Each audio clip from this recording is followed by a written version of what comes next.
Selamat siang, salam sejahtera untuk kita semua yang saya hormati teman-teman dari pergerakan aktivis dan mahasiswa Jawa Timur. Gerakan aktivis dan mahasiswa Jawa Timur yang mungkin saya baru mengenal siang ini ya, dan rekan-rekan dari Kejati. Perkenalkan, saya Ibu Sugiarto selaku Kasih Penkum sebagai humas di sini, diperintah pimpinan untuk menemui bapak-bapak sekalian atau mas-mas sekalian. Saya di sini hadir didampingi sama Pak Yogi. Pak Yogi ini kasih penuntutan di pidana khusus, ya. Kemudian didampingi oleh Pak Teguh. Pak Teguh ini kasih pengamanan terkait dengan aksi demo yang disampaikan oleh teman-teman GAM Jatim. Kami memberi kesempatan kepada perwakilan untuk menyampaikan terlebih dahulu sehingga nantinya kami bisa melakukan langkah-langkah selanjutnya. Monggo kesempatan kami berikan kepada perwakilan dari teman-teman GAM. Waktu dan tempat kami persilakan. Ya, saya waktu dulu ya. Assalamualaikum warahmatullahi wabarakatuh. Kami dari Gerakan Aktivis dan Mahasiswa Jawa Timur, alhamdulillah ketemu langsung. Tapi harapan kami dari pihak kejaksaan, sebenarnya kita maunya dialog di luar, Pak. Ya, lebih transparan ke publik, lebih apa ya, lebih terbuka dalam istilahnya. Karena kami di sini dalam rangka membawa misi, Pak, untuk menuntaskan kasus korupsi khususnya di Provinsi Jawa Timur. Berkenaan dengan tuntutan yang akan kami sampaikan, sebenarnya banyak hal. Ini kan kasus LPJU Dana Hibah LPJU tahun anggaran 2020 itu kan sudah terrealisasi, Pak. Jadi pagu anggaran itu sekitar 75 miliar. Cuma realisasi anggarannya berdasarkan LKPD itu 71 miliar. Itu dibagikan kepada 6 kabupaten, kalau enggak 7 kabupaten. Cuma yang gemuk anggarannya adalah Kabupaten Lamongan. Dari jumlah pagu anggaran 75 miliar, Lamongan ini mendapatkan jatah paling besar sampai 65 miliar. Jadi yang 10 miliar ini diberikan kepada kabupaten yang lain. Ada yang hanya mendapatkan 100 juta, ada yang mendapatkan 200 juta. Gresik yang paling gemuk kalau nggak salah sampai 6 miliar. Kami ada datanya di sini. Terus kami tahun 2021 melaporkan atas nama NGO SIDE ke Kejati, Jawa Timur. Itu sudah masuk, Pak. Mungkin karena ini ada perwakilan Aspeksius, dicek kembali registernya. Karena nggak mungkin terhapus di Kejaksaan Tinggi, karena bentuk kami adalah pengaduan yang bentuknya adalah Dumas. Pada waktu itu kami terus monitoring berkenaan dengan laporan yang kami laporkan pada waktu itu. Akhirnya laporan yang sudah dilaporkan diproses oleh Kejari Lamongan pada waktu itu. Tapi pada waktu dulu kami intent dengan kasih intel juga pada waktu itu. Kemarin sudah pindah, namanya Pak Aditya. Pindah Lamongan? Bukan, di sini, di Jati dulu ya kan. Terus sama Aspeksius juga sampai berani gini, kalau tidak ada tersangkanya, ini Aspeksius loh, maka Kejaksaan Tinggi Jawa Timur akan melakukan take over. Sampai begitu, sebelum ada 4 tersangka. Ini bahasa Aspeksius pada waktu itu. Kami ada videonya.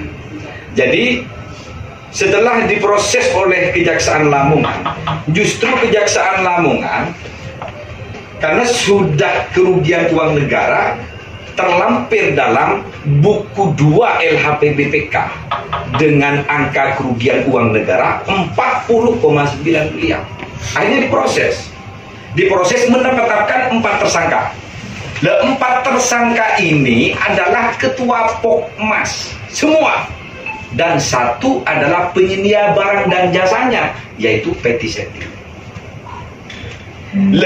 Dari ketiga ketua Pokmas dan satu pengadanya, ini kan hanya sebagai penyedia dan sebagai tangan kiri dari orang yang memfilter program itu, karena ini program aspirasi, Pak. Jadi dana hibah ini ada dua anggaran, ada anggaran aspirasi, ada anggaran pokir, ada anggaran non pokir. Nah ini masuk ke pokir, pokirnya dewan. Di Lamongan ini dikoordinir oleh satu orang, namanya Bapak Husnul Hakim. Bapak Husnul Hakim ini adalah politisi Partai PAN, jabatan tahun 2014 sampai 2019. 2019 sampai 2024 dia tidak jadi, tapi nyalon di Kabupaten Lamongan di PRD dia jadi, DPRD Kabupaten. Nah ini yang membawa, karena hibah ini usulan tahun 2019, ini masih wewenang Dewan yang lama sampai murni anggaran 2020. Baru PAK yang dilantik inilah yang dapat di perubahan anggarannya, bukan di murni. Kita lanjut lagi ke yang tadi, Pak. Jadi di Lamongan ini dengan angka kerugian 40 dari semua Pokmas 40,9 kerugian uang negara ini Husnul Hakim PT Seti mengakui di Ban Inspektorat. Pada waktu itu inspektoratnya adalah Bapak Helmi, sekarang sudah pensiun. Surat pernyataan di atas materi bahwa dia mengakui dan siap mengembalikan ada di kami, Pak. Tanggal 10 September tahun 2021. Pertanyaannya, kok PT Seti saja yang dijadikan tersangka dan ketua Pokmasnya hanya dikasih 500.000? Sekarang Husnul Hakimnya kemana? Ini yang menjadi pertanyaan publik. Kejari Lamongan sudah tidak bisa menyatakan sikap. Kasipitsusnya sudah tidak bisa menyatakan sikap. Kami kesini adalah menagih, apakah Kejati bisa melakukan take over terkait persoalan ini, karena persoalan ini tidak tuntas secara prosedur hukum. Otak fasilitator dan juga yang mempunyai skenario yang mengerjakan program ini tidak ditersangkakan sampai detik ini.